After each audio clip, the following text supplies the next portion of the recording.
सबसे पीछे के माइक को बढ़ा दीजिए, एकदम पीछे।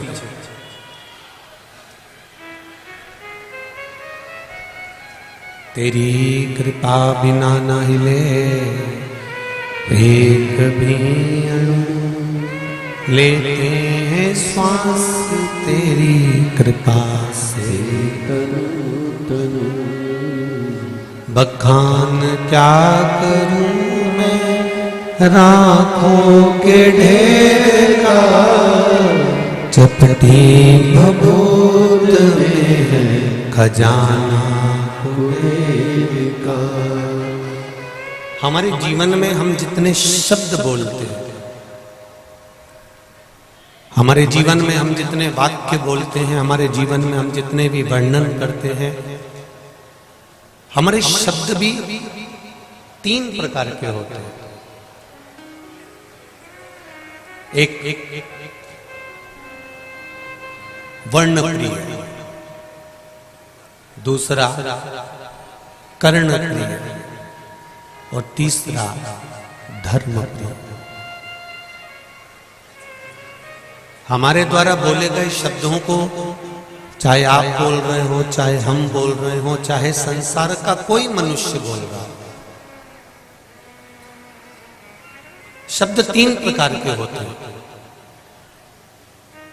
एक वर्णप्रिय होता है, अर्थात अपने वर्ण की तारीफ करना। मैं ब्राह्मण वर्ण से हूं, मैं क्षत्रिय वर्ण से हूं, मैं शूद्र से हूं, मैं वैश्य वर्ण से हूं। अपने वर्ण का गुणगान करना।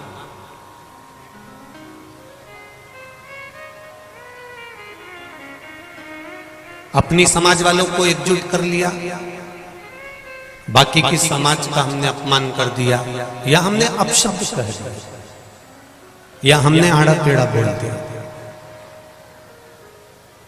अपने को श्रेष्ठ दिखाया और दूसरे को नीचा गिराया। ये वर्णप्रिय शब्द होते हैं। दूसरे नंबर पर होता है कर्णप्रिय शब्द,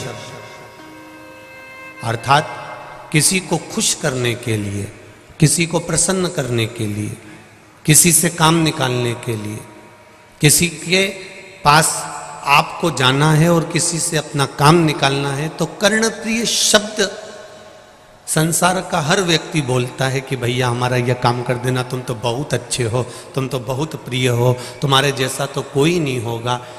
ये कर्णप्रिय शब्द है। और तीसरे नंबर पर आता है धर्मप्रिय शब्द, अर्थात जो शब्द सनातन धर्म के उत्थान के लिए हो, वो शब्द दुनिया का सर्वश्रेष्ठ शब्द माना गया। इसको धर्मप्रिय शब्द कहते हैं। इन शब्दों को फिर धर्मप्रिय कहा गया। एक वर्णप्रिय है कि हम इस समाज के हैं, हमारा समाज ऊंचा है, बाकी के समाज नीचे हैं, या अन्य वर्ण नीचे हैं। ये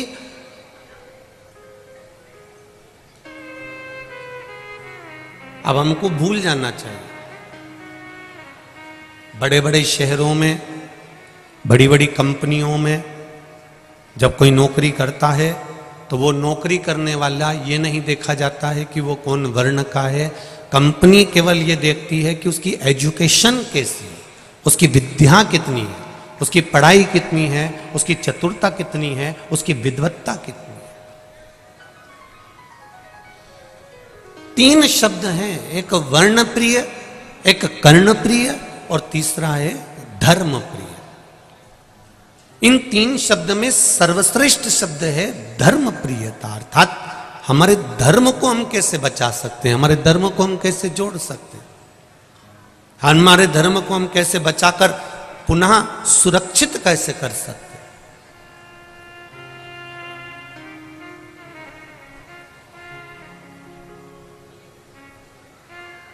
चंदन है इस देश की माटी, तपोभूमि हर ग्राम है, हर बाला देवी की प्रतिमा, बच्चा बच्चा राम है। जिसके सैनिक समर भूमि पर गाया करते गीताएं, उसी माटी के हल्के नीचे खेली करती सीता है। ये संपूर्ण जो ब्रह्मांड है, संपूर्ण ब्रह्मांड जितना भी सनातन धर्म का आनंद है ये संपूर्ण ब्रह्मांड में फैला हुआ है।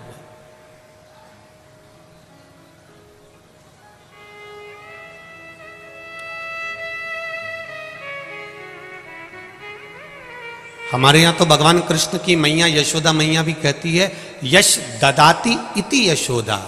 जो दूसरे को यश देती है वो यशोदा है। अर्थात हम अगर दूसरे को यश दे रहे हैं, हम दूसरे को आगे बढ़ा रहे हैं, तो आप भी यशोदा से कम नहीं हो। हम कई माताओं से कहते हैं आप अपनी बहू को यश देना चालू करिए, बहू आपको यश देना चालू कर देगी, निश्चित है। आप देव तो आपने यश नहीं दिया, आपने अपयश दिया है। जरा सी सब्जी बिगड़ी, सब्जी खराब बन गई, सब्जी में मिर्ची ज्यादा हो गई, नमक ज्यादा हो गया, और जरा सी अगर सब्जी बिगड़ी तो उतने में बेटे ने भोजन करने बैठा और उसने कह दिया सब्जी कितनी बुरी बनी है, इतने में सास ने कह दिया ये तेरी बहू ने बनाई है, ये बहू ने बनाई है। अगर सास आकर बोल देती कि बेटा सब्जी बेकार बन गई, मैं बूढ़ी हो गई हूं, मुझसे देखते नहीं बना, थोड़ा नमक ज्यादा गिर गया होगा, थोड़ी मिर्ची ज्यादा गिर गई होगी। अगर बहू ने सब्जी बनाई है और सब्जी बेकार बन जाए और सास अपने माथे ले ले, तो ये निश्चित है वो बहू सास के चरण कभी नहीं छोड़ सकती। बस थोड़ा सा यश देना सीख जाए, थोड़ा सा यश देना प्रारंभ कर दीजिए। यदि आप यश देंगे तो यश देने पर आपको भी यश अवश्य ही मिलेगा, ये निश्चितता है।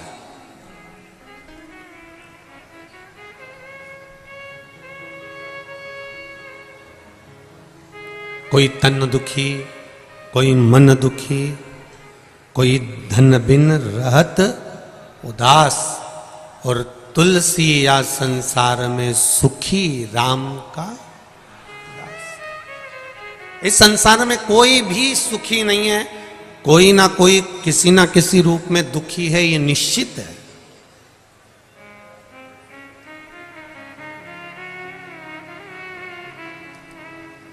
और किसी की सामर्थ्यता नहीं है कि कोई तुम्हारे दुख को मिटा दे। सुन लेना री कानपुर और कल्याणपुर की जीजियों, और जितने भी मेरे जीजा होन बैठे हैं वो भी अच्छे से सुन लेना। आओ, कोई तन से दुखी है, कोई मन से दुखी है, कोई धन से दुखी है, संसार में सब दुखी है। और केवल तुम ही नहीं, अच्छे अच्छे बड़े बड़े महाराजों को भी लिया, जितने बड़े बड़े महाराज हो, संत हो, महात्मा हो, जोगी हो, सन्यासी हो, तपस्वी हो, साधक हो, उपासक हो, कथाकार हो, उनको भी पकड़ के लिया, वो भी दुखी मिलेंगे। और किसी की सामर्थ्यता नहीं महाराज जो तुम्हारे दुख को काट दे। वो दुख कब कटता है? जब हम अपने मन से खुश होते हैं, क्योंकि अपने मन से अगर हम सुखी हैं तो संसार में झोपड़े में भी सुख मिल सकता है। अगर हम मन से सुखी हैं तो संसार में हर जगह सुख मिल सकता है। हम मन से दुखी हैं तो कहीं सुख नहीं मिल सकता, कहीं पे भी सुख नहीं मिलेगा।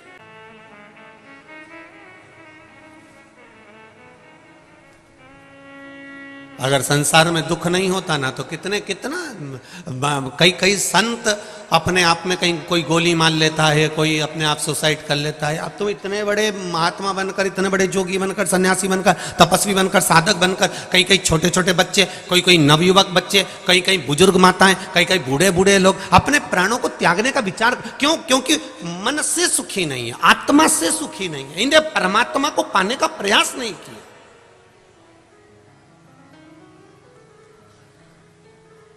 ये हवा के दौर में चले।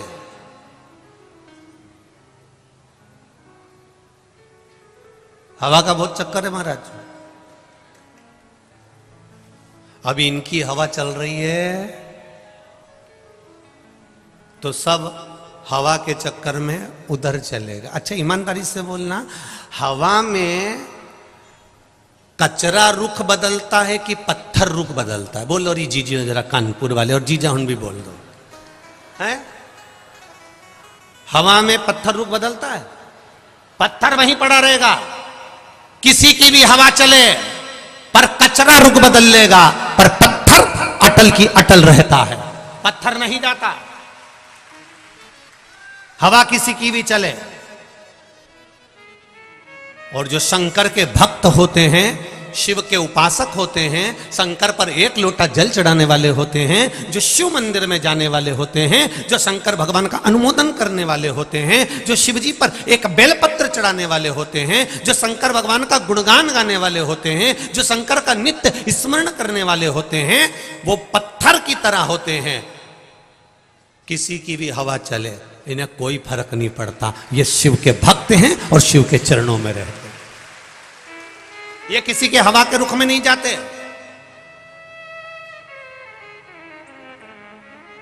जहां थोड़ी बहुत चमक नजर आती है, वहां से थोड़े दिन में चमक उड़ जाती है। तुम भी देख लेना, एक सोने की चेन, एक सोने की अंगूठी, एक चांदी का बर्तन, एक तांबे का बर्तन, एक पीतल का बर्तन, एक एल्युमिनियम का बर्तन, एक लोहे का बर्तन, या फिर जाने दो, तुम तो ये बर्तन को भी जाने दो, घर में बहू बच्चे, इनको भी देखना। जब आई थी तो कितनी चमक थी, ऐसा लग रहा था पूरे घर को चमका देगी। 4 दिन में मालूम पड़ा चेहरे की चमक तो थी, पर जीवन की नहीं हो पाई। सोने की चेन भी चमक रही थी, पर थोड़े दिन में फीकी पड़ गई। चांदी भी चमक रही थी, थोड़े दिन में फीकी पड़ गई। चमक पर मत जाना कभी जिंदगी में, बिल्कुल मत जाओ। चमक पर तो जाना ही नहीं। आप जैसे हैं वैसे ही रहना, आपको बदलने की जरूरत नहीं है।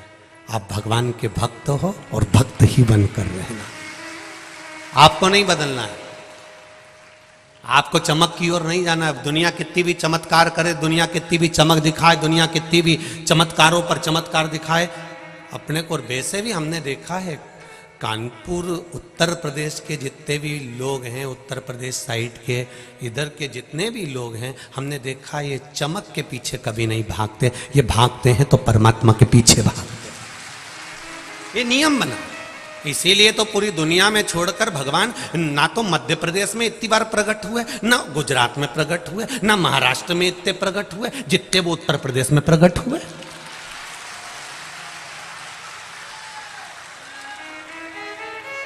ऐसी कौन सी जरूरत पड़ गई जो उनको उत्तर प्रदेश में बार बार प्रकट होना पड़ा। राम जी उत्तर प्रदेश में आ गए, भगवान कृष्ण उत्तर प्रदेश में आ गए, काशी विश्वनाथ उत्तर प्रदेश में आ गए, बचे कुचे थे तो आनंदेश्वर गंगा जी के तट पर आके बैठ गए। हमें तो आश्चर्य होता है, सब यहीं पर आ गए।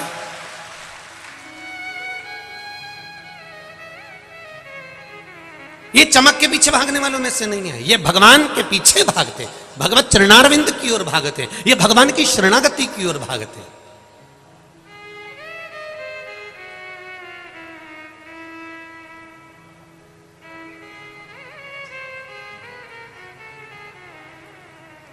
ये फालतू लोगों में उलझते भी नहीं है, इतने विद्वान हैं ये। इनके मुंह में अगर गुटखा और पान भरा हो ना, तो ये जब तक पान गुटखा 50 रुपए का है, सामने वाले से बात जब करेंगे, अगर वो 200 रुपए की बात है तो थूकेंगे नहीं तो चबाते ही रहेंगे, थूकेंगे भी नहीं, बोलेंगे ही नहीं बीच में, और बोलेंगे भी तो मुंह में भरा रहेगा। ये बोले ही नहीं है। कितना ही इनसे बोल लो साहब काका जी बढ़िया हो आनंद में, नहीं बोलेंगे। 50 रुपए से ऊपर की बात होगी तो बोलेंगे 50 का गुटखा है, नहीं बोलूंगा।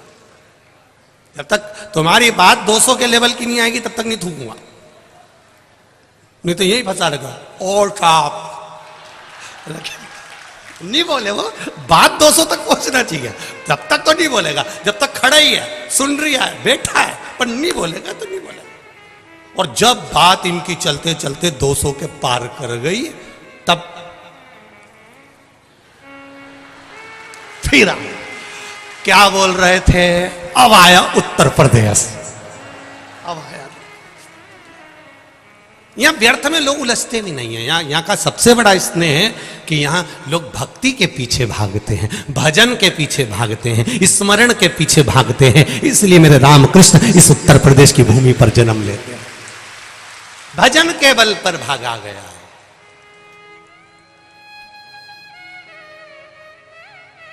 भजन के पीछे भागे।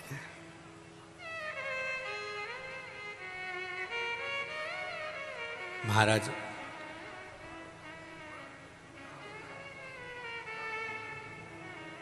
भगवान की जो भक्ति है, भगवान के भजन का जो बल है, उसको हमें बढ़ाना है। आप करो भगवान का भजन, आप करो मंत्र जाप, आप करो नाम जाप। कहीं नहीं जाना हमको भगवान शंकर की शरणागति के सिवाय। शिव जी को एक लोटा जल चढ़ाना है, शंकर भगवान का गुणगान करना है, शंकर भगवान की भक्ति में डूबना है, शिव स्मरण करना है। उसके सिवाय हमारे को कुछ भी नहीं आता। हम तो ज़्यादा कुछ जानते भी नहीं है, साधारण सी चीज़ है। हम तो बस केवल भगवान का भजन करना जानते हैं, इसके सिवाय कुछ भी नहीं हमारे को नहीं आता।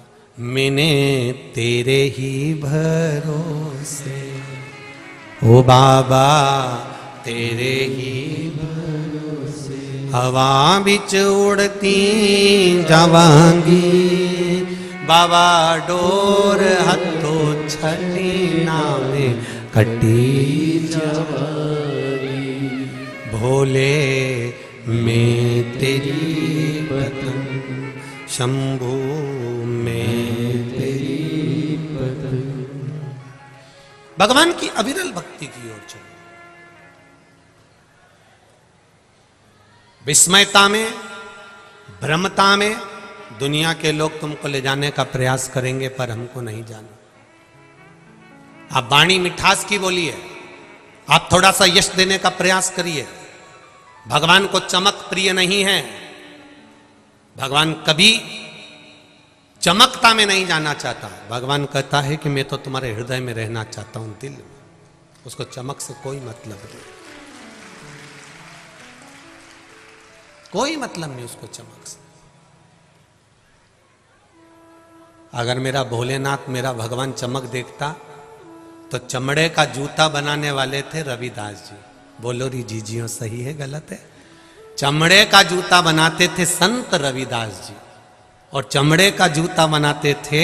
अगर मेरा भगवान चमक देखता या वर्ण देखता या कुछ और देखता या ज्ञान देखता, तुम्हारी विद्वत्ता देखता, तो भगवान फिर रविदास जी के कहने पर चमड़े धोने वाले बर्तन से गंगा जी का हाथ बाहर निकलकर नहीं आ जाता।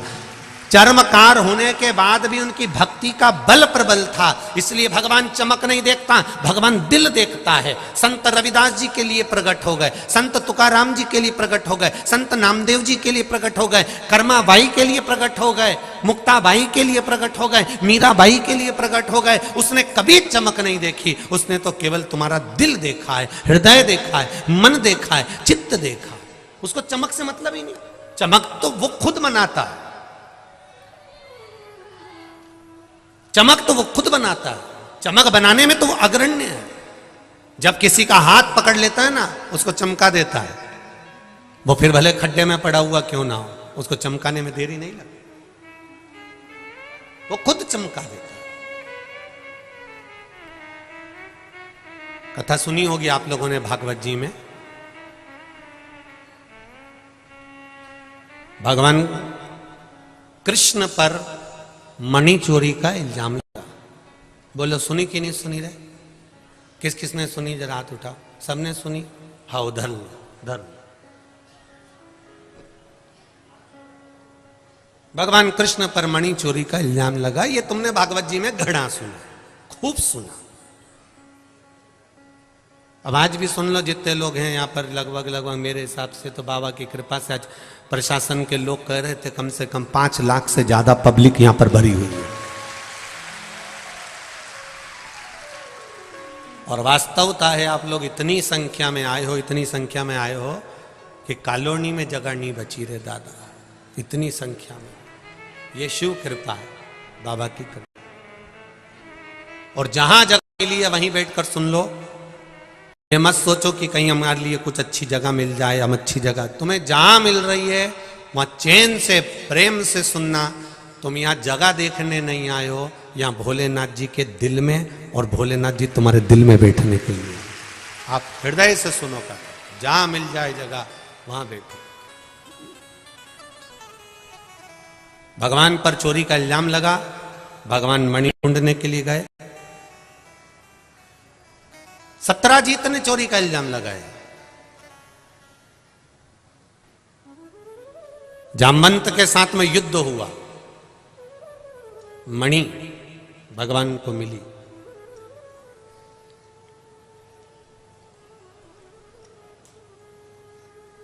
मणि भगवान को मिली। ऐसा नहीं है कि मणि नहीं मिली। जामवंत ने हाथ जोड़कर कहा, प्रभु मैं मणि तो दे दूंगा, पर मेरा एक निवेदन है, मेरी बेटी जामवंती से आप विवाह कर लो। भगवान ने पूछा, तुम्हारी बेटी जामवंती कैसी लगती है?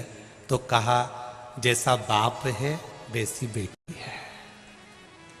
अब बाप कौन था? जामवंत, रीछ, भालू। अब भालू की बेटी रीछ की बेटी, बोलो तो। अब रीछ की बेटी कोई हीरोइन तो होगी नहीं, अब रीछ की बेटी भी रीछड़ी ही होगी। अपने यहां तो सीधे कहते हैं, बकरा बकरी की छोरी बकरी, ऊंट की ऊंटनी। अपन बोले कि नहीं बोले, साधारण साधारण भाषा में अपन लोग कह देते। अब रीछ की बेटी, जामवंत की बेटी, जामवंती। भगवान ने कहा तुम्हारी बेटी कैसी है? तो जामवंत ने कहा मेरे जैसी लगती है। तुम्हारे जैसा लंबा मुंह? हाँ। भालू जैसा मुंह? हाँ। तुम्हारे जैसे चेहरे पर बाल? हाँ। तुम्हारे जैसे बड़े बड़े नख? हाँ। पूरे शरीर पर बाल? हाँ। ऐसी कैसी है? मेरे को देख लो और मेरी बेटी को देख लो। अब राम अवतार में तुमने भले कृष्ण अवतार में जामवंत को नहीं देखा हो, पर राम अवतार में तो जामवंत को देखा होगा। जामवंत को देख लो और जामवंत की बेटी को देख लो, एक जैसे लगते थे। भगवान कृष्ण ने मन में सोचा, बताओ लड़की से विवाह कर रहा है, कम से कम देख तो लेता कि दूल्हा कितना सुंदर है, और दुल्हन ऐसी दे रहा है, रीछ की छोरी रीछड़ी। ये जामवंत अपनी बेटी से विवाह कर रहा है। प्रभु कुछ भी करो पर मेरी बेटी को, तुमने राम अवतार में मैंने कहा था आपसे कि मेरी बेटी से आप विवाह कर लीजिए। आपने कहा था एक पत्नी व्रत का पालन कर रहा हूं मैं, दूसरा विवाह नहीं कर सकता। आपने कहा था अगला अवतार होगा तब मैं तुम्हारी बेटी से विवाह करूंगा, इसलिए विवाह तो करना पड़ेगा। भगवान कृष्ण ने मन में सोचा, राम अवतार में वचन दे दिया था, हमने देखा नहीं था। अगर हम देख लेते तो उसी अवतार में हम मना कर जाते कि हम विवाह नहीं करेंगे। विवाह तो करना पड़ेगा। बुलाओ जामवंती को। द्वारकाधीश ने बुलवाया जामवंती को। जामवंती सामने खड़ी थी, बिल्कुल रीछ जैसा मुंह, लंबे लंबे बाल, नख, शरीर पे बाल ही बाल। जामवंती हाथ जोड़कर कहती है, मुझसे विवाह कर लो। भगवान कहते हैं मैं तुमसे विवाह तो कर लूंगा, पर शर्त एक है। क्या? जब तक मैं नहीं बोलूंगा तब तक तुम किसी को मुंह नहीं दिखाओगी। तुम अपना शरीर का एक नख भी नहीं दिखना चाहिए तुम्हारे शरीर का। जो आज्ञा प्रभु, बस शादी कर लो। भगवान ने जामवंती से विवाह कर लिया। उसको लेकर द्वारका जी चले गए। द्वारका जी में गए तो रुक्मणी को सूचना मिली कि भगवान आए हैं और किसी से शादी कर कर आए हैं। रुक्मणी के हृदय में आग लग गई, मेरे स्वामी और दूसरी को लिया। रुक्मणी जी आई, भगवान की आरती उतारी। आरती उतार कर भगवान से पूछा, यह कौन है? भगवान के मेरी अर्धांगिनी, मेरी पत्नी। रुक्मणी जी बोली, मैं थी तो सरी। भगवान बोले, गिफ्ट में मिली है। तो गिफ्ट में मिलेगा तो कुछ भी उठा लाओगे। भगवान बोले, लड़के वालों से पूछो, जब बारात में 5,000 रुपए की भंगार जैसी अलमारी मिलती है, 10,000 रुपए की गाड़ी करके लेके आना पड़ता है। ये भी तो लेकर आते हैं। जो अलमारी किसी काम की नहीं, घर ले जाते 25 जगह से तुझ गई, उसका कांच तक फूट गया तो 10,000 रुपए की गाड़ी करके घर ले गया। तो हम इसको कैसे छोड़ जाते? तो इतना घूंघट क्यों करके रखा है? भगवान बोले, वो बहुत सुंदर है। पाँव का नख तक नहीं दिख रहा था, इतनी पूरे शरीर को ढक के। मेरे हिसाब से सबसे पहला लॉन्ग लहंगा जामवंती ने पहना था। तो सबसे लंबा लहंगा होता है ना, लॉन्ग लहंगा, वो जामवंती ने पहना था। बहुत, पाँव का नख तक नहीं दिखे, शरीर पूरा ढका हुआ। रुक्मणी जी ने पूछा ये इतना घूंघट क्यों रही है? भगवान बोले बहुत सुंदर है, मुझसे ज्यादा सुंदर है। भगवान बोले तू तो कुछ नहीं लगे उसके आगे, कितनी सुंदर है वो। रुक्मणी जी ने थाली नीचे रखी, पल्लू को उठाकर देखने लगी। जामवंती ने पल्लू पकड़ कर रखा था, क्योंकि द्वारिकाधीश ने कहा था चेहरा मत दिखाना, पकड़ कर रखा। रुक्मणी जी खो रही है, मुझे मुंह को दिखने दे। जामवंती ने मुंह हिला दिया। भगवान ने कहा था बात भी मत करना, बस मुंह हिलाया। अरे मुंह तो दिखा, मुख तो दिखा। रुक्मणी को आ गया गुस्सा, इतना अहंकार सुंदरता पे। हाथ में जल लिया रुक्मणी जी ने, श्राप दे दिया। ए जामवंती, मैं तुझे श्राप देती हूं कि जितनी सुंदर मैं हूं बस उतनी सुंदर रह जा।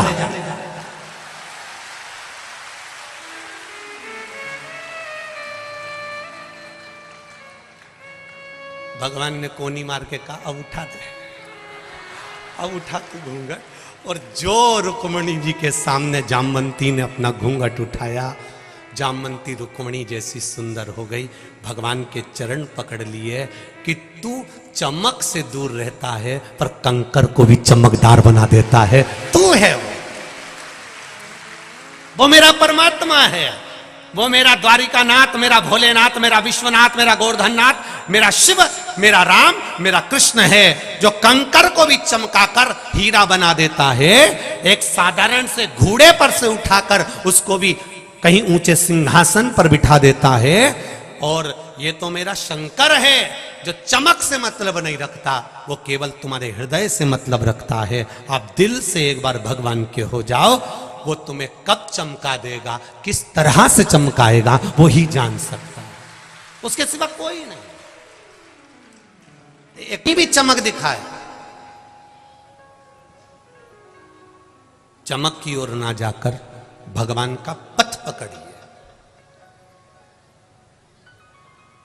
और जिसने भगवान का पथ पकड़ लिया, जिसने भगवान की शरणागति पकड़ ली, जिसने भगवान के चरण पकड़ लिए, फिर उसको किसी के चरण पकड़ने की जरूरत नहीं पड़ी।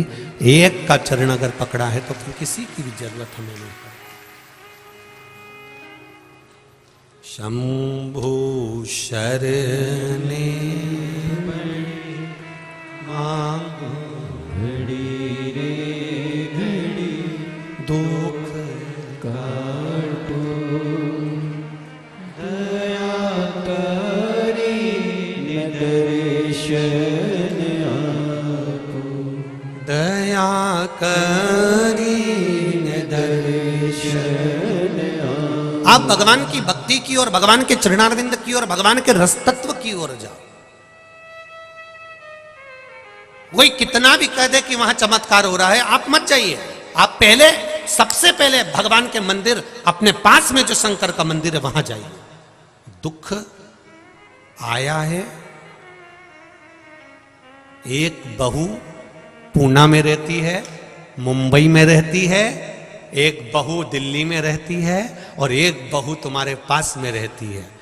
तुम्हारी तबीयत खराब होगी, पूना वाली, मुंबई वाली, दिल्ली वाली की पास में रहने वाली कौन सी पहले आएगी? बोलो बोलो, जम के बोलो। जो पास में रह रही है। दूर के ढोल सुहावने हैं। पूना मुंबई वाली तो 4 दिन के लिए तुम्हारे यहां आएगी, मम्मी जी कहेगी दिवाली पे, और अंगूठी लेके चली जाएगी। और सास को लगेगा मेरी बहू बहुत चाहती है मुझे। दूर के ढोल सुहावने, निवेदन है, दूर से आई है, केवल दिवाली पर 8-15 दिन पति भी सिखा के लाया है, तू चुप रहना, तेरे पांव पड़ू, हाथ जोड़ू। 15 दिन तो रहना है, टिकट कराएंगे, अपन चल देंगे, बस मम्मी के आगे पीछे रहना, पापा को जय जय श्री राधे कहते रहना, उनको चाय बना कर देते रहना, उनको आगे आगे काम करते रहना। बाहर से आई और उसने खूब सेवा करी। सास को लगा इसके बराबर कोई नहीं है, मेरा निवेदन है सासुओं से 2 महीने के लिए चले जा पूना।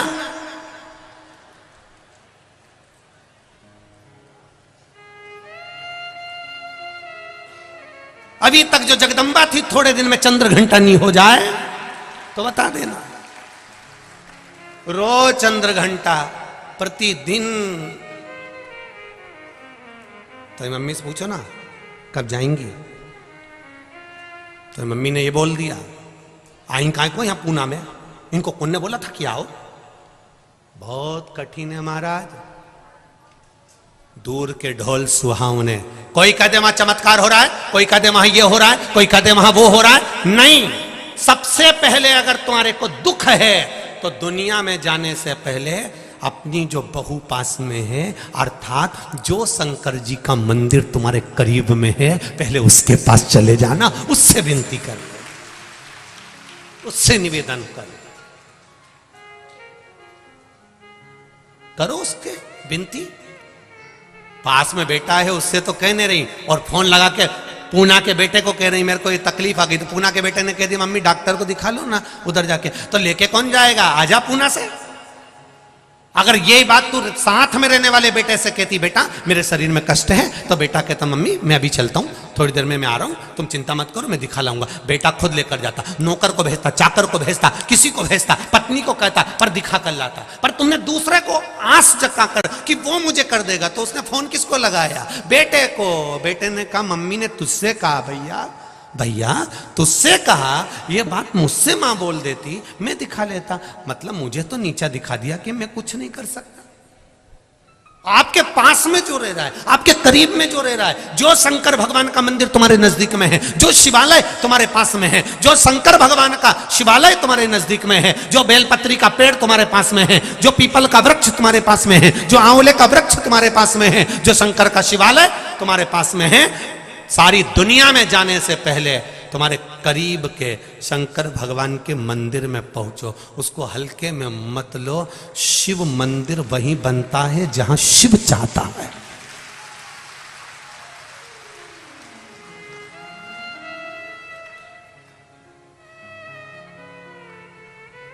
कानपुर में बैठा है आनंदेश्वर महादेव, उसका नाम पूरी दुनिया से हटकर है आनंदेश्वर, कि मैं भी आनंद में रह रही हूं तुम भी रहे हो। क्या किसको रोइए, चादर तान के सोइए।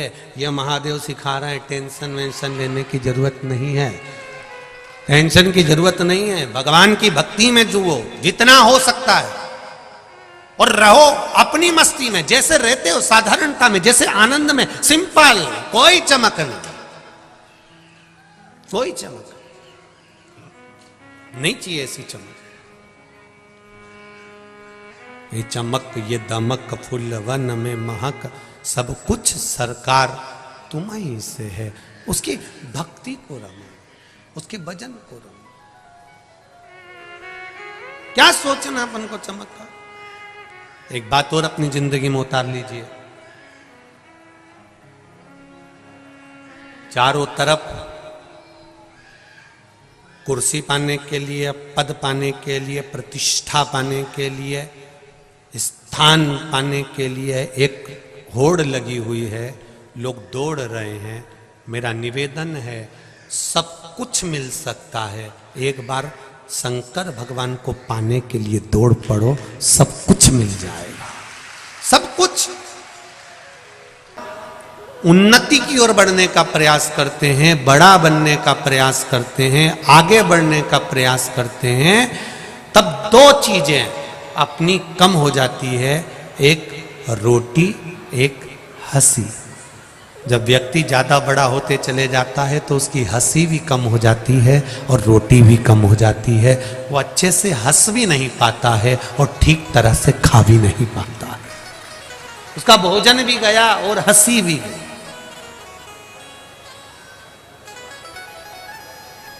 ना वो भोजन प्रेम से कर पाता है और ना वो ठीक तरह से 4 लोगों में बैठकर हंस पाता है कि मुस्कुरा पाता है, उसकी हंसी भी चली जाती है।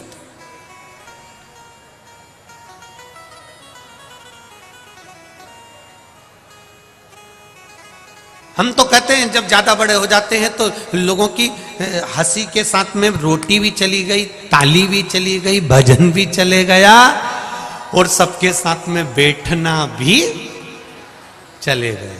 जब ज्यादा बड़े होते चले जाते ना तो 10 लोगों में आप नहीं बैठ पाते, क्योंकि आपको ऐसा लगता है कि मेरे लिए थोड़ा वीआईपी व्यवस्था चाहिए, फिर भोजन भी वैसा चाहिए, मैं ज्यादा खाती नहीं, शरीर बनाना पड़ेगा, उस हिसाब से रहना पड़ेगा, ज्यादा खा लेंगे श्रेष्ठता नहीं लगेंगे, हंस भी नहीं सकते, हंसेंगे भी तो बड़ा सावधानी से हंसेंगे, बहुत हंसी भी आ रही है ना तो थोड़ा सा ही मुस्कुराना पड़ेगा, भूख भी बहुत तेज लग रही है पर 4 लोगों में बैठे हैं तो ज्यादा खा भी नहीं सकते। एकदम किसी बड़ी पार्टी में चले जाओ और एकदम गुलाब जामुन पे गुलाब जामुन निपटाओ तो लोग ही कह देंगे हप्सन है, तो ज्यादा खा भी नहीं सकते।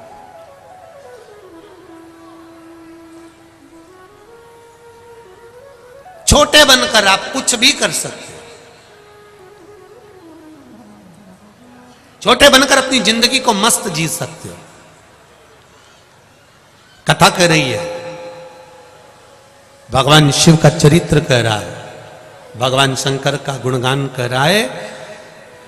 हिरण्यकशिपु तप करा, वर प्राप्त करा, ना नीचे मरू, ना ऊपर मरू, ना अंदर मरू, ना बाहर मरू, ना अस्त्र से मरू, ना शस्त्र से मरू, ना दिन में मरू, ना रात में मरू, ना 12 महीने में मरू। और उसी के घर में बालक ने जन्म लिया जिसका नाम था प्रहलाद। अब जरा समझिएगा इस कथा को, ये कथा तो आपने भागवत जी में भी सुन रखी है, पर शिव महापुराण में ये कथा क्यों दी गई उसका केवल एक कारण है, भगवान के चरणों के प्रति विश्वास। हिरण्यकशिपु तप करे, वर मांगा, वर ब्रह्मा जी से प्राप्त करा, तथास्तु ब्रह्मदेव ने कह दिया ठीक है कोई बात नहीं, पर तुम सोचो कि मरोगे नहीं, ये निश्चित है कि मरना है, तो कह दिया ना नीचे मरू, ना ऊपर मरू, ना अंदर मरू, ना बाहर मरू, ना अस्त्र से, ना शस्त्र से, ना दिन में, ना रात में, ना नर से, ना पशु से, और ना ही 12 महीने में मरू, तथास्तु कह दिया ठीक है। वर मिल गया, आ गए, घर में बेटे का जन्म होना है, धर्म पत्नी को देवऋषि नारद ने ले जाकर ज्ञान उपदेश दिया, खूब सत्संग कराया, खूब सत्संग कराया। सत्संग का बल कितना है जरा विचार करिएगा। एक पत्र पल हर घड़ी हर क्षण तुम्हारे साथ है। अब एक बात सोचिएगा जरा, सियोर वाला महाराज इनके साथ में वहां नहीं था, पर जो पास में शिव जी का मंदिर था, जो पास में बहू थी, वो आई कि नहीं आई, वो सामने खड़ी हुई कि नहीं हुई। मेरा महादेव तुरंत तुम्हारे सामने आकर खड़ा हो गया। अकाल मृत्यु वो मरे जो काम करे, चंडाल का काल उसका क्या बिगाड़े, जो भक्त हो महा काल का। जो शिव की आराधना कर रहा, अगर वो 42 mm का ही फोड़ा रहता तो ऑपरेशन यही करा देते, पर वो 52 का बाहर ले जाओ, क्योंकि भोलेनाथ चाहता था कि इसका ऑपरेशन नहीं होना चाहिए, और ग्वालियर गई और वापस आ गई और आज अच्छे से रह रही। ये शिव तत्व, ये शंकर। अपने शिव मंदिर में जाओ, भगवान शिव का गुणगान गाओ, आपको बरेश्वर धाम मत आओ, पर जब बाबा आपकी झोली खुशियों से भर दे और कुछ कृपा एक भी पूरी कर दे, तब बरेश्वर धाम जरूर जाओ। मना नहीं, हम मना नहीं करते, ये अपना जाइए, जाओ। भक्ति के बल को बढ़ाना है हमें अपने भजन को बढ़ाना है, हमें अपने कीर्तन को बढ़ाना है।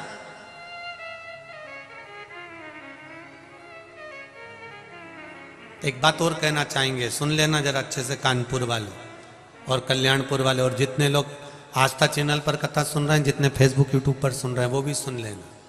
तुम बहुत देर तक भगवान के मंदिर नहीं जा सकते, शिव महापुराण की कथा में नहीं जा सकते तो कबड्डी खेले हो? कबड्डी है? खेले हो? क्या करना पड़ता है? बस दुश्मन की पाली में जाओ, कबड्डी कबड्डी कबड्डी कबड्डी कबड्डी कबड्डी कबड्डी कबड्डी टच कर कर आ जाओ, जीत जाओगे, निश्चित है।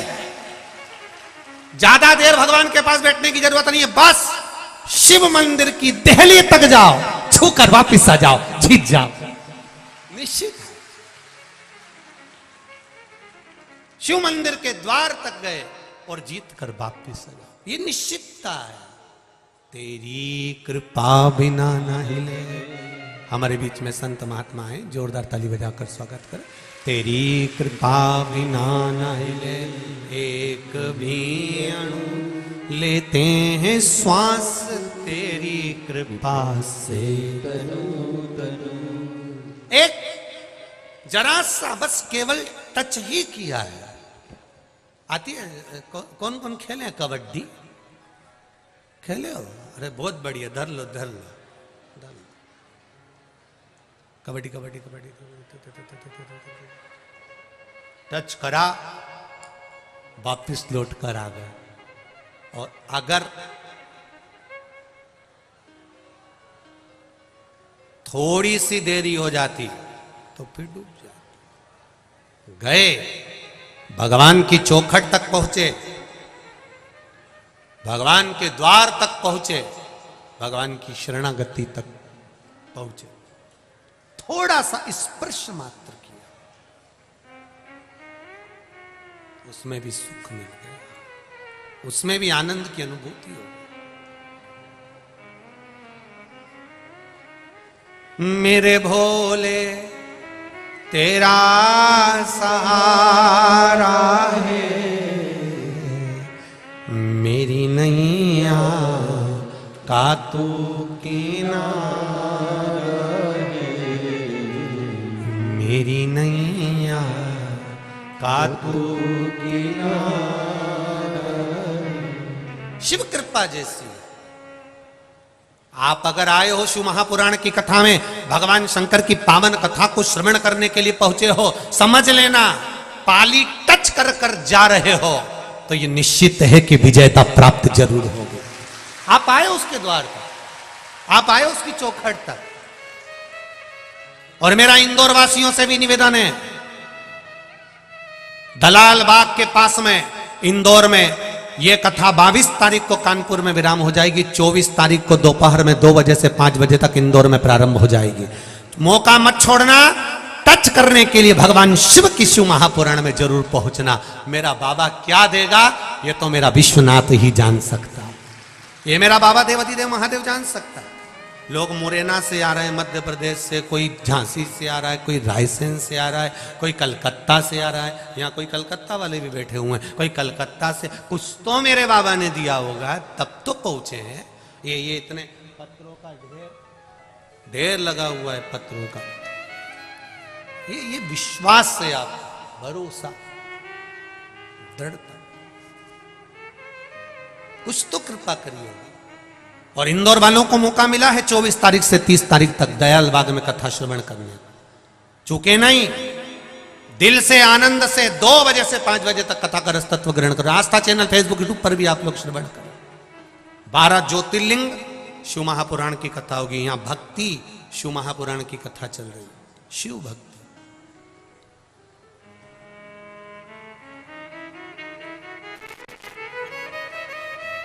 पर अब एक निवेदन आप सबसे है, जो रात्रि को रुकने वाले आते हैं उनसे निवेदन है, अपने साथ में ओढ़ने का जरा कम्बल मम्मल थोड़ा मोटा लेके चलो, ठंड पड़ने लगी है, उसका ध्यान रखकर चलिए। आप लोग आते हो मना नहीं, पर थोड़ा सा ओढ़ने का जो कम्बल वगैरह है वो थोड़ा मोटा लेकर चले, जिससे आप लोगों को ठंड ना लगे, उसका विशेष ध्यान।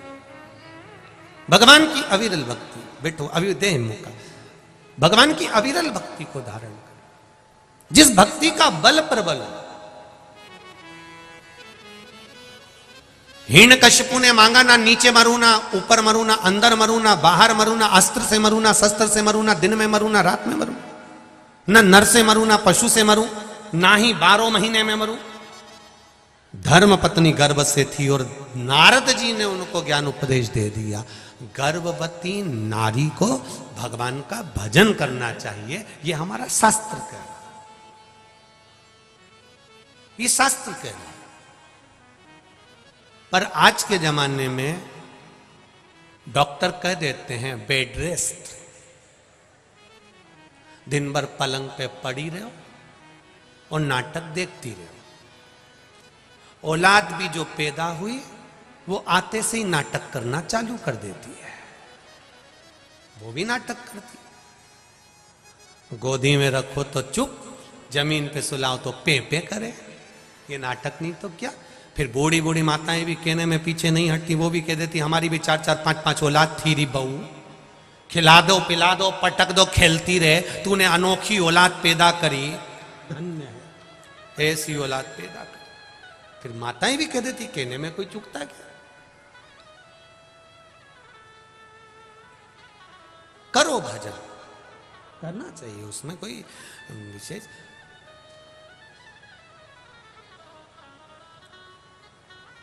पर गर्भ में बच्चा हो, गर्भ में संतान हो, गर्भ में अगर औलाद है, गर्भ में अगर संतान है, तो भजन, शिव का भजन। एक माता ने अपने एक प्रश्न को लिखा था कल के पत्र में, पत्र शायद पीछे होंगे, आप लोग बाद में पढ़ सकते हैं।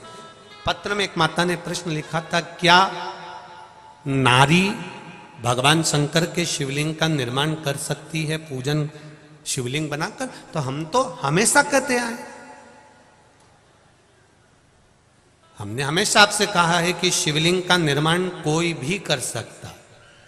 ये जरूरी नहीं कि ब्राह्मण ही शिवलिंग बनाएगा, क्षत्रिय ही शिवलिंग बनाएगा, वैश्य ही बनाएगा, शूद्र ही बनाएगा, या पुरुष ही बनाएगा, या नारी ही बनाएगी, कोई भी।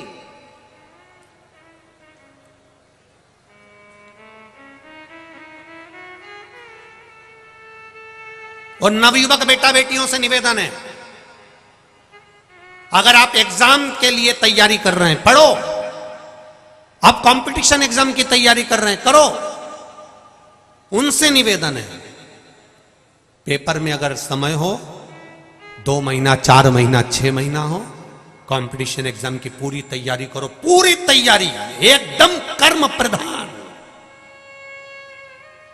उनसे निवेदन है, महीने में एक बार बालू रेत मिट्टी का शिवलिंग बनाओ, उसको जल चढ़ाओ, घी का दिया लगाओ, पूजन करो, शहद बेलपत्र शिव जी को समर्पित करो, अपनी कामना कर कर विसर्जन करो। 2-4 महीने जब तक एग्जाम नहीं आते, महीने में केवल एक दिन भी अगर आप मेरे देव अधिदेव महादेव को दे रहे हैं, उतने में ही मेरा बाबा कृपा कर देगा। ये शिव करो कंपटीशन एग्जाम की तैयारी। और जिन जिन ने नौकरी की तैयारी करी है, भले प्राइवेट की कर रहे हो चाहे सरकारी की कर रहे हो, मेरा बच्चों से, बेटों से, बेटियों से निवेदन है, खूब पढ़ो, दिल से खूब अच्छा नंबर लाओ, खूब मेहनत करो।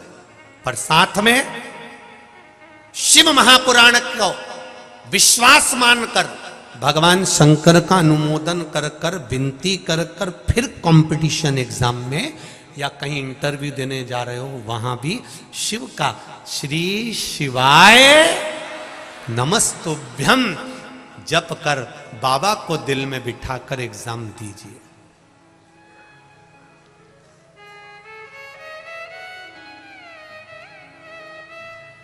ये जो चतुर जो माताएं होती है ना, ये अपने बच्चों को स्कूल के टीचर के पास में ही ट्यूशन भेजती है। पूछो क्यों? हम बोले उससे अच्छा तुम ही बोल दो। क्यों? स्कूल के टीचर के पास में ट्यूशन भेजती हैं, और स्कूल के टीचर के पास में ट्यूशन इसलिए भेजती हैं कि जब बच्चे का एग्जाम का समय आएगा, बोलो री जी जी हो, एग्जाम का समय आएगा, तब ये स्कूल की जो टीचर है वो थोड़ा देख लेगी। अब बच्चा एग्जाम दे रहा है, जिसके पास उसने ट्यूशन पढ़ी है, वो टीचर घूम रहा है। टीचर जब घूम रहा है, टीचर जब घूम रहा है और टीचर जब इधर से उधर घूम रहा है, और महाराज जब टीचर इधर से उधर घूम रहा है तो बच्चे को लगता है कि मैंने इन्हीं के पास ट्यूशन पढ़ी है, मेरे सर मुझे बताएंगे, मेरे टीचर मुझे दिखाएंगे, मेरे टीचर मुझे दिखाएंगे, कुछ बता देंगे। पर टीचर एग्जाम के उस कक्ष में अपने स्टूडेंट को कुछ नहीं बताता है। ये टीचर की मर्यादा है, बताता नहीं है, उसकी मर्यादा में रहता है। एग्जाम दो तुम, एग्जाम तुम दीजिए, पर टीचर एक बात जरूर कह देता है, तो चिंता मत कर, एग्जाम दे, लिख पढ़, लिख पढ़, चिंता मत कर, रिजल्ट बनाना मेरे हाथ में है। उसी तरह देव अधिदेव महादेव कहते खूब पढ़ाई करो, दिल से पढ़ो, दिल से आगे बढ़ो, खूब पढ़ो, पर शंकर भगवान पर विश्वास भरोसा दृढ़ रखना, क्योंकि रिजल्ट बनाना देव अधिदेव महादेव के हाथ में। पढ़ो, खूब पढ़ो।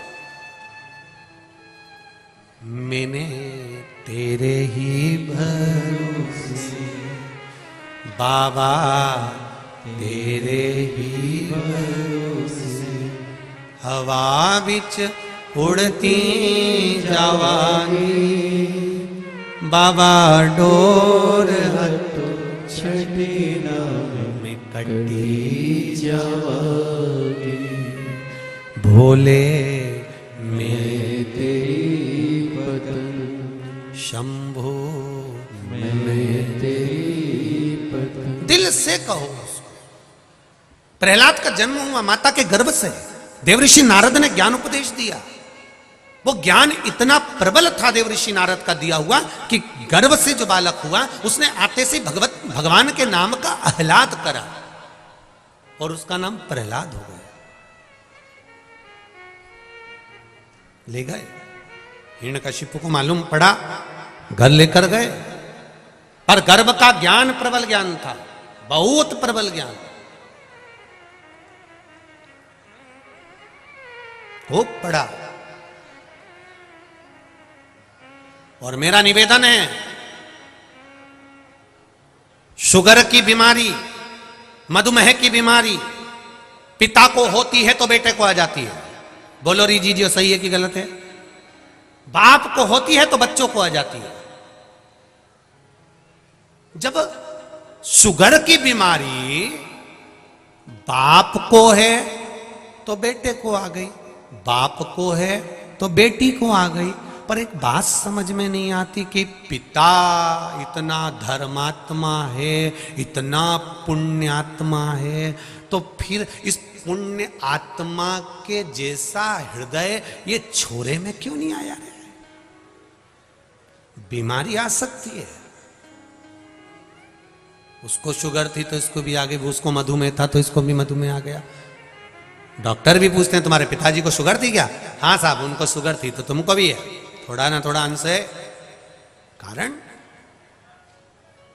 मेरा निवेदन केवल इतना सा है, पिता का जैसा धर्म है, पिता जैसे भगवत भजन में लगा है, पिता जैसे धर्म में लगा है, सुंदर संस्कारों में लगा हुआ है, सनातन धर्म को आगे बढ़ाने में लगा हुआ है, अच्छे कर्म को आगे बढ़ाने में लगा हुआ है, ऐसा पुत्र होना चाहिए। पर आजकल कहने और आपके चरणों को मैं नमन करता हूं, प्रणाम करता हूं, आपके संस्कार हैं,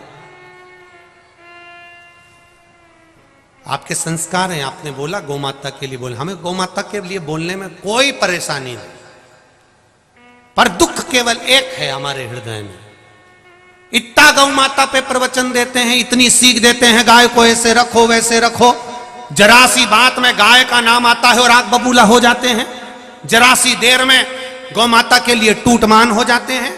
मेरा केवल इतना सा निवेदन है, अगर आस्था चैनल के माध्यम से, फेसबुक यूट्यूब के माध्यम से और इस कथा पंडाल के माध्यम से अगर आप सुन रहे हैं तो निवेदन केवल इतना करूंगा कि जो लोग इतना प्रवचन देते हैं गाय के लिए, इतना कहते हैं, गाय को रखने की सीख देते हैं, जरा जरा सी बात में गाय के लिए दौड़ पड़ते हैं, उनसे भी मेरा केवल इतना सा निवेदन है, कम से कम एक गाय अपने घर में तुम भी रखो रे। कम से कम गाय की सेवा करोगे तो गौ माता बचना प्रारंभ हो जाएगी।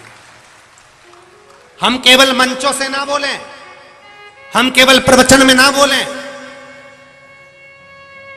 हम केवल जरा सी गाय बात निकली और जरा से उसमें हम टूटमान हो रहे हैं। तो हमारे को फर्ज बनता है कि रोड पर चल रही गाय जो कट रही हैं, पड़ी हुई हैं, जिनको भोजन तक नहीं मिल रहा, उसकी जवाबदारी हमारी खुद की होना चाहिए कि हम उस गौ माता को स्वयं लेकर आए, उसकी सेवा करें, उसकी चाकरी करें, उसको संभालें।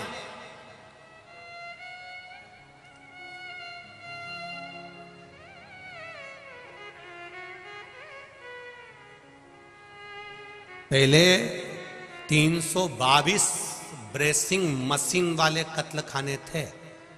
कितने? जम के बोलो जरा। 322। आज रिसर्च करिए, गूगल पे सर्च करिए, अब 4,500 से लेकर 5,000 कत्ल खाने ब्रेसिंग मशीन के हैं। ब्रेसिंग मशीन का कैसे? गाय का सफेद मांस की कीमत कम है और लाल मांस की कीमत विदेशों में ज्यादा है। तो क्या करते हैं मशीन वाले, गाय को कसाई के यहां से खरीद कर ले गए, कसाई घर में उसको रखा, रखने के बाद एक कुएं में, अंधे कुएं में उसको छोड़ दिया। 12 दिन तक गाय को बिना चारे के और बिना पानी के रखा जाता है। फिर उसका मुंह बांधकर पांव से उल्टा लटकाया जाता है। गाय के मुंह पर प्रेशर से पानी दिया जाता है, इतनी प्रेशर से कि गाय धक्का खाती है और उसके मुंह पे मारा जाता है। मुंह से उसकी श्वास उसके रक्त में जाती है और खून उसके रक्त में मिलना प्रारंभ हो जाता है। फिर गाय के गले पर धीरे से कट लगा दिया जाता है। बूंद बूंद कर कर टपकता रहता है खून, और गाय का खून गाय के मांस में मिलना प्रारंभ हो जाता है। तड़पती रहती है 9 दिन तक गाय मरने के लिए, तब वो मरती है और मरने के बाद उसका मांस निकालकर डब्बे में पैक कर कर विदेश में भेज दिया जाता है। जरा विचार करिए गौ माता की दशा कितनी खराब है।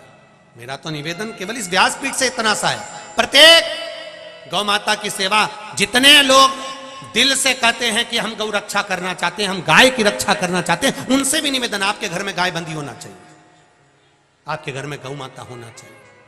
आप गौ माता की सेवा में लीन रहो। ज्यादा नहीं रख सकते, एक रखो, 2 नहीं रख सकते तो एक की सेवा करो, जितनी सेवा बन सकती है उतनी करो। बड़ी प्रसन्नता होती है पथमेड़ा गौशाला को जब हम देखते हैं, राजस्थान की पथमेड़ा वाले महाराज जी ने कितनी सुंदर व्यवस्था से संभाल रखा है उसको। बड़ी प्रसन्नता होती है, आनंदता होता है। करो सेवा। प्रहलाद जी महाराज का चरित्र कर रहा है, प्रहलाद जी महाराज का सुंदर भाव कर रहा है, भगवान की विरल भक्ति कर रही है। हिरण्यकशिपु ने प्रहलाद को जगह जगह मरवाने का विचार करा पर नहीं मर पाया, क्योंकि उसको मेरे महादेव ने, मेरे भगवान ने उसको रखा था। कई लोग कहते हैं किसी ने हमारा बुरा कर दिया, किसी ने हमारी दुकान बांध दी, किसी ने हमारे ऊपर टोना कर दिया, किसी ने हमारे ऊपर टोटका कर दिया, किसी ने हमारे ऊपर ये कर दिया, हमारा व्यापार नहीं चल रहा, हमारा ये नहीं चल रहा, हमारे ऊपर ऐसा कर दिया कि हम बीमार हो गए। किसी की सामर्थ्यता नहीं कि कोई तुम पे टोना कर दे। अगर टोना करने वाले होते तो सबसे पहले मोदी पे ही करते।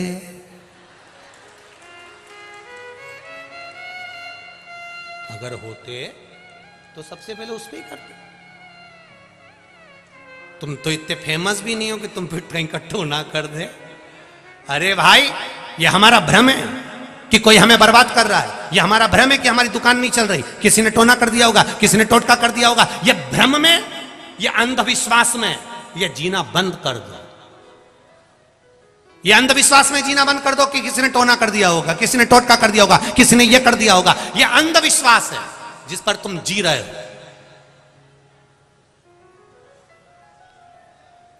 कोई किसी पर कुछ नहीं कर सकता।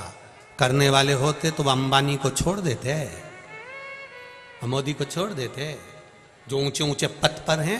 सबसे पहले दूसरे लोग इन्हीं को पकड़ते और टोना करवा के निपटा देते। पर किसकी सामर्थ्य था? अंधविश्वास में जितना फंसोगे उतने फंसते चले जाओगे, अंधविश्वास में जितना डूबोगे उतने डूबते चले जाओगे। किसी की सामर्थ्यता नहीं कोई तुम्हारा बुरा कर दे। बस एक संबंध बनाकर रखो, वो शमशान वाले से। जब शमशान वाला तुम्हारे घर में होगा शिवलिंग के रूप में, तो किसी की सामर्थ्यता नहीं कि कोई कुछ कर दे।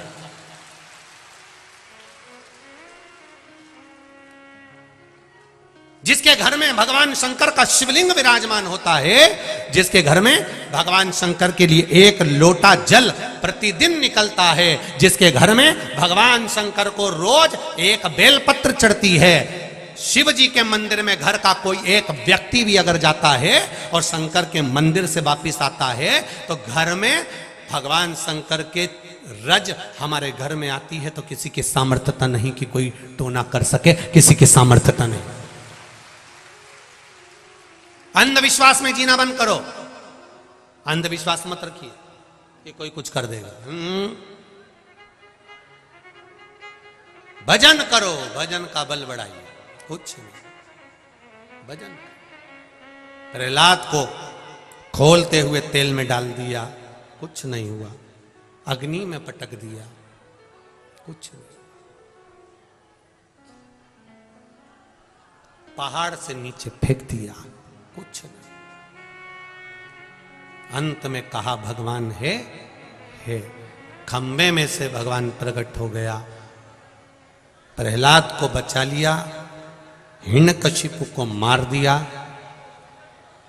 अब यहां तक की कथा तो भागवत में थी, पर शिव जी का एक रूप शिव महापुराण में यहां पर प्रकट हो रहा है, जिसको श्रम्भेश्वर महादेव कहा गया है। कौन से महादेव? जम के बोलो जरा। श्रम्भेश्वर महादेव। अब एक रूप प्रकट हुआ।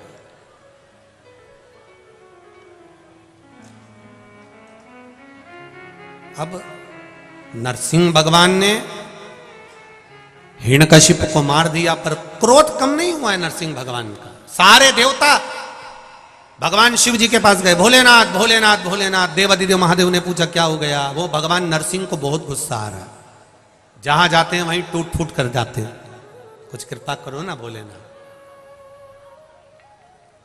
क्रोध करने वाला व्यक्ति दूसरे के चक्कर में खुद को क्रोध करता है, दूसरा व्यक्ति इसका मजा लेता है और स्वयं क्रोध में गुस्से में अपना काम बिगाड़ बैठता है। दूसरा व्यक्ति इसका मजा ले रहा है। क्यों करना क्रोध?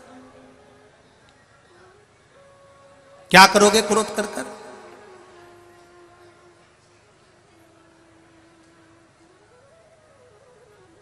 जिस समय क्रोध आए, थोड़ी देर भगवान की भक्ति का रसतत्व ग्रहण करो। शिव मंदिर पहुंच गए, भगवान शंकर का गुणगान करा, स्मरण करा। कभी कभी हम हमेशा कहते रहे हैं, आज फिर कह रहे हैं, कभी मौका मिल जाए, घर में अगर ज़्यादा क्रोध हो रहा हो, चिड़चिड़ प्रवृत्ति हो रही हो, क्लेश ज़्यादा हो रहा हो, तो एक बेलपत्र लो, इस बेलपत्र को शंकर भगवान के शिवलिंग पर चढ़ा दो, 5 जगह पर जल चढ़ाना प्रारंभ कर दो। जैसे ये शिवलिंग है, ये जलाधारी है, जलाधारी के बीच में अशोक सुंदरी है, राइट में गणेश, लेफ्ट में कार्तिकेय हैं।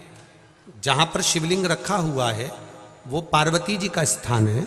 ये शिवलिंग ऊपर से जो बूंद बूंद पानी जलाधारी से टपक रहा है, वो शंकर भगवान की 5 लड़कियां हैं, जया, विषहरा, शामरीवारी, दौतली, देव।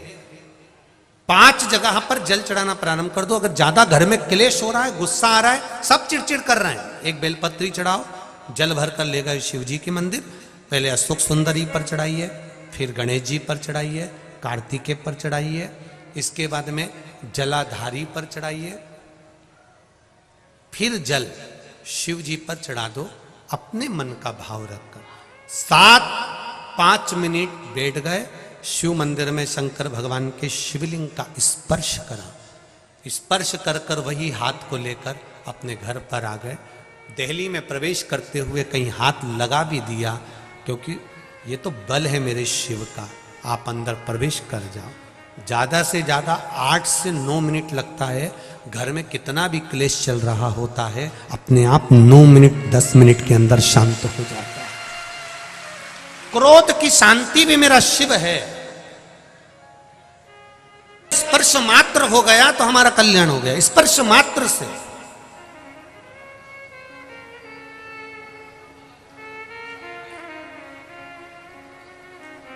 का गुणगान कराए। प्रहलाद आनंद से रह रहे हैं, पर नरसिंह भगवान का क्रोध शांत नहीं। तब देवताओं ने भगवान शिव जी से विनती करी, निवेदन करा, भोलेनाथ कृपा करो। ये नरसिंह भगवान तो गुस्से पर गुस्सा करे जा रहे हैं, क्रोध पर क्रोध करे जा रहे हैं, और इन्होंने बहुत उपद्रव मचा कर रखा। सारे देवता घबरा रहे हैं। आप करुणा करिए, आप कृपा करिए। भगवान शिव जी ने कहा कि नरसिंह भगवान को उठाकर मैं बद्रिकाश्रम की अलखनंदा नदी में छोड़ देता हूं, पर बात इतनी है कि उसमें आप सबका सहयोग चाहिए। एक बात बहुत अच्छी से याद रखिएगा, कभी ये मत सोचना कि अकेले रहोगे तो खुश रहोगे। परिवार के साथ में रहोगे तो ज्यादा खुश रहोगे, क्योंकि परिवार की एकता में जो आनंद है वो दुनिया में कहीं आनंद नहीं।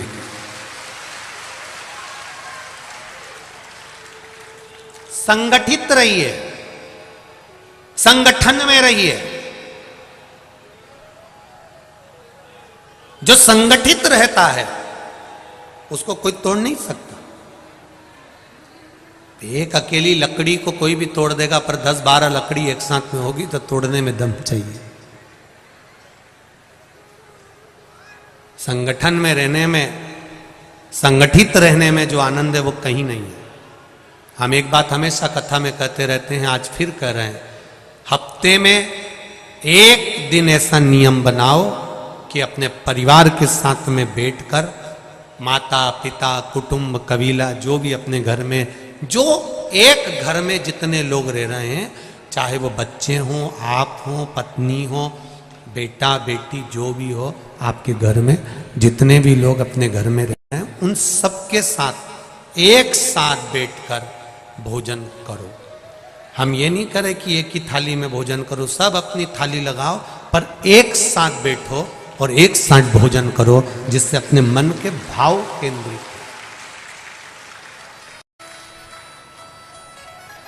संगठित रहिए, संगठन में रहिए।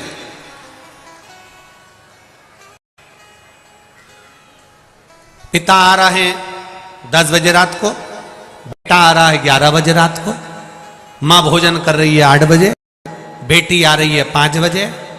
ऐसा भोजन का क्रम नहीं होना चाहिए। संगठित रहकर भोजन करें।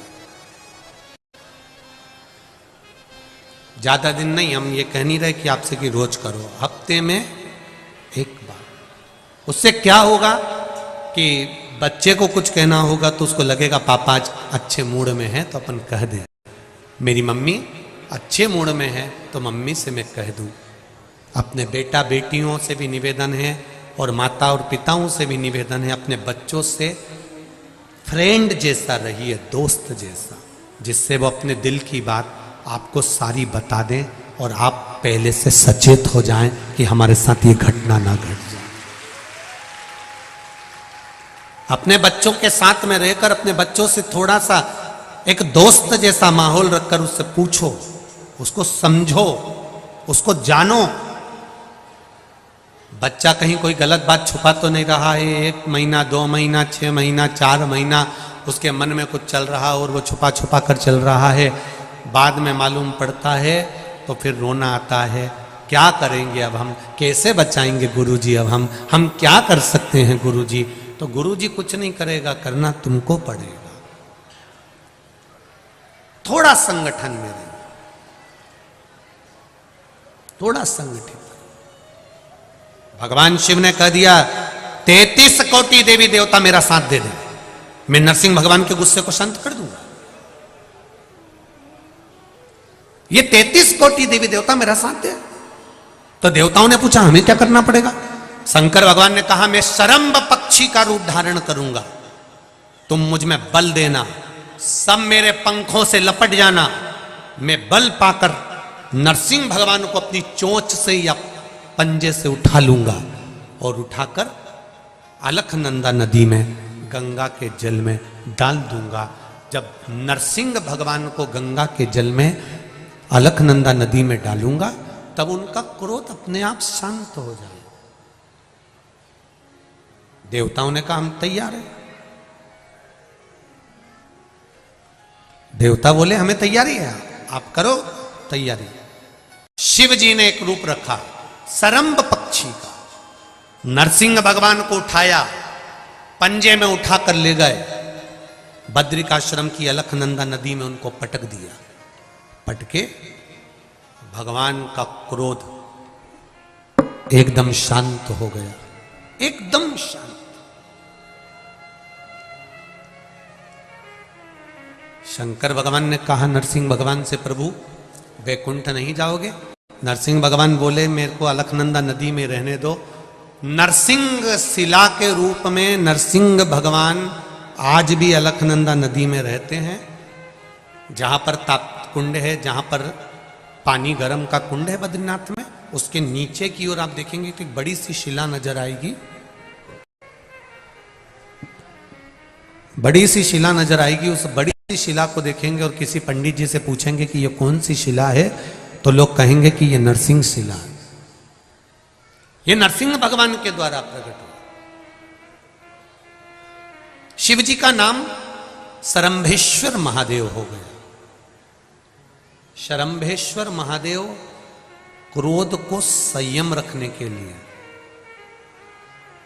शरंभेश्वर महादेव जो व्यक्ति पथभ्रष्ट हो जाए, जैसे मदिरा के नशे में पड़ गया, कहीं जुए में पड़ गया, कहीं मांसाहार में पड़ गया, कहीं व्यसन में पड़ गया, कहीं गलत काम में अगर कोई जा रहा है, तो शरंभेश्वर महादेव के नाम से काली तिल भगवान शिव को समर्पित करी जाती है।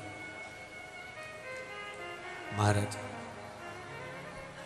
काली तिल को वापस उठाकर ले आते हैं, उसी काली तिल को जो मदिरा का नशा करने वाला होता है या जो गलत व्यसन में डूबा हुआ होता है, उसको वो सुबह के समय अगर नहीं खाता तो भोजन के साथ उसको दिया जाए।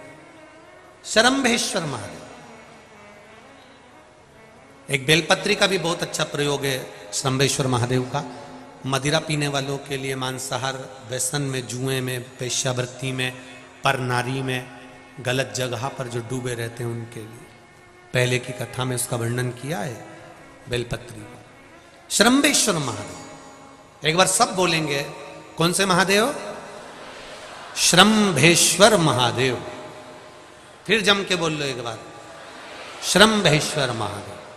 जब हमारे घर में क्रोध बढ़ता है या कोई गलत कार्य में जाने लगता है तो शरंभेश्वर महादेव का हमें शरणागति लेना चाहिए, शरंभेश्वर महादेव का पूजन करना चालू कर देना चाहिए। कई लोग कहते हैं महाराज जी ये शरंभेश्वर महादेव का मंदिर कहाँ मिलेगा, हम कहाँ पूजन करने जाए? कहीं नहीं जाना, तुम्हारे घर के पास में जो शंकर जी का मंदिर है वहीं जाओ, उसी देवालय में, उसी मंदिर में जाओ, शरंभेश्वर महादेव के नाम से जल चढ़ाना प्रारंभ करेंगे। वो जल जो गलत संगत में पड़ा हुआ है उसका आचमन कराना प्रारंभ करेंगे, अपने आप उसकी धीरे धीरे बुद्धि सुधरना प्रारंभ हो जाएगी। ऐसा शरंभेश्वर महादेव का नाम। कुछ स्थान हमारे यहाँ पर बड़े सुंदर सुंदर स्थान निश्चित किए गए हैं, जैसे कैंसर आदि के मरीज के लिए हम लोग पहले भी कहते हैं कि त्रिजुगी नारायण का जल बड़ा महत्व रखता है। जिसका शरीर या जिसको एक पत्र आया है कि किसी को मिर्गी का झटका आना चालू हो गया था। अब पत्र ढूंढेंगे तो समय थोड़ा लग जाएगा। जिसने लिखा है उसके स्मरण में होगा, जिसने भी लिखा होगा कि बीमारी के चलते चलते फिर मिर्गी आना चालू हो गई।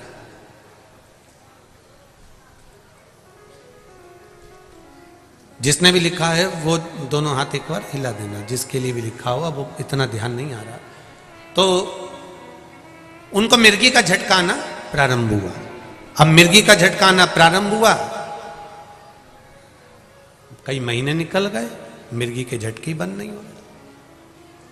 तब उन्होंने पत्र में लिखा है कि श्रंभेश्वर महादेव का आपने जो वर्णन करा था 31 बेलपत्र वाला, गुरुजी हमने वो 31 बेलपत्र वाला प्रयोग करना प्रारंभ करा और उन्होंने पत्र में लिखा है कि मिर्गी के झटके भी बाबा की कृपा से ठीक हो गए हैं, अब कोई झटके उनको आ नहीं। श्रंभेश्वर महादेव का जो वर्णन है, श्रंभेश्वर महादेव का जो गुणगान है, यह कोई साधारण नहीं है। शिव महापुराण में भागवत के प्रहलाद चरित्र को लाकर रखा गया है केवल श्रंभेश्वर महादेव के प्रागट्य के लिए। ऐसा श्रंभेश्वर महादेव का गुणगान। एक बार फिर आप लोग भूल ना जाओ, उसके लिए एक बार फिर से बोल लो, कौन से महादेव? श्रंभेश्वर महादेव। ये श्रंभेश्वर महादेव जैसे कुंदकेश्वर महादेव, कुंदकेश्वर महादेव का क्या काम है? माता पार्वती ने विदल उत्पल को मारने के लिए जो कुंदुक फेंका था, वो कुंदुक भगवान शंकर के पांव में जाकर गिरा था, तो शिव जी का नाम कुंदकेश्वर हो गया था। जब हमारे यहां कोई दवाई नहीं लगती शरीर में, कोई कैंसर जैसा रोग हो गया, किडनी लीवर का रोग हो गया, या बीपी शुगर का रोग हो गया, शुगर लेवल में नहीं आ रही है, तो आप शंकर जी पे से जो बेलपत्र ला रहे हो कुंदकेश्वर महादेव के नाम से लाओ। दवाई खाओ, डॉक्टर को दिखाओ, सारी जांचें कराओ, डॉक्टर के अनुसार चलो, डॉक्टर जैसा बताए वैसा करो, पर उस दवाई को भी शिव जी से कहकर कि बाबा कुंदकेश्वर महादेव का नाम लेकर उस दवाई को भी हम कुंदकेश्वर महादेव का प्रसाद समझकर पाना प्रारंभ करो, धीरे धीरे आराम लगना प्रारंभ होगा। कुंदकेश्वर महादेव रोग मुक्ति के लिए होते हैं और श्रंभेश्वर महादेव, बोलो बोलो जरा जम के, व्यसन की समाप्ति के लिए। व्यसन में अगर कोई डूबा, महाराज शिव कथा कह रहे हैं, भगवान शंकर का चरित्र वर्णन कर रहा है। श्रंभेश्वर महादेव प्रकट हो गए, सारे देवताओं ने भगवान शंकर की जय जयकार करी। पार्वती जी ने शिव जी का वो रूप देखा, तो पार्वती जी ने भगवान शंकर के उस रूप का गुणगान किया। पार्वती जी ने हाथ जोड़कर शंकर भगवान से कहा, भोलेनाथ आपसे निवेदन है, आपने ये शरंभ पक्षी का रूप धारण करा है, इस रूप को अब छोड़ दीजिए और इस रूप को छोड़कर अपने वही पुनः रूप को धारण कर लीजिए। शंकर भगवान पुनः उस रूप को त्याग कर शिव जी अपने असली स्वरूप में धारण हो गए और भोलेनाथ काशी में जाकर विराजमान हो गए। माता पार्वती जी ने काशी का जब स्मरण किया, काशी का जब दर्शन किया, तब माता पार्वती के हृदय चित्त में काशी भ्रमण का भाव जागृत हो। काशी भ्रमण करने के लिए भगवान शंकर ने माता पार्वती से कहा, पार्वती तुम क्या चाहती हो? पार्वती जी ने मन से कहा, भोलेनाथ मुझे केवल इस काशी का दर्शन करना है। और देखिए शिव महापुराण का एक शब्द विद्येश्वर संहिता में कहा गया है, जैसे ग्रहण पड़ता है तो हमको स्नान करना पड़ता है, शमशान चले जाते हैं तो आकर नहाते हैं, कहीं अशुद्ध जगह पर चले जाते हैं तो आकर स्नान करना पड़ता है। विद्येश्वर संहिता में शिव महापुराण में वर्णन किया वेदव्यास जी ने, यदि काम, लोभ, आसक्ति, तृष्णा, झूठ, प्रपंच, छल, बेईमानी, ये सबका ग्रहण अगर इस शरीर पर पड़ा हुआ है तो शिव महापुराण की कथा कहती है, एक बार शिव महापुराण की कथा में जाकर डुबकी लगा लीजिए, ये सारा समाप्त हो, सब समाप्त। मैंने तेरे ही भरोसे बाबा, हवा बिच उड़ती जावांगी बाबा, डोर हथों छड़ी में कटी जावांगी, भोले मैं तेरी पतन, शंभो मैं तेरी पतन, हवा बिच उड़ती जावांगी बाबा, डोर हथों छड़ी में कटी जावांगी। शिव पुराण कर रही है भक्त और भगवान में एक अंतर बड़ा प्रबल। भक्ति शिव महापुराण कर रही है भक्त और भगवान में एक अंतर बड़ा प्रबल है। कौन सा अंतर है वो भक्त और भगवान का? कहते हैं भक्त और भगवान में एक अंतर प्रबल है। जो भक्त और भगवान के अंतर को एक बार अच्छे से समझ लीजिए कि भक्त और भगवान में एक अंतर प्रबल है। जो भगवान नहीं कर पाता है वो भक्त के माध्यम से मेरा महादेव करवा बैठता। ये भक्त और भगवान का एक अंतर, भक्त और भगवान का एक क्रम। जैसे हनुमान जी महाराज,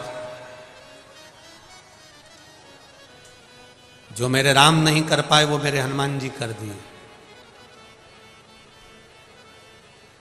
और मेरे हनुमान जी महाराज भक्त बनकर जो नित्य सेवा की तल्लीनता में रहते हैं। शिव कथा कह रही है जो शंकर का भक्त है, शिव की उपासना करने वाला है, शंकर का अनुमोदन करने वाला है, शिव स्मरण करने वाला है, शंकर का गुणगान करने वाला है, शिव मंदिर में एक लोटा जल चढ़ाने वाला है, शंकर के मंदिर में एक बेलपत्र चढ़ाने वाला है, जो शिव भक्ति में दिन रात डूबा रहता है।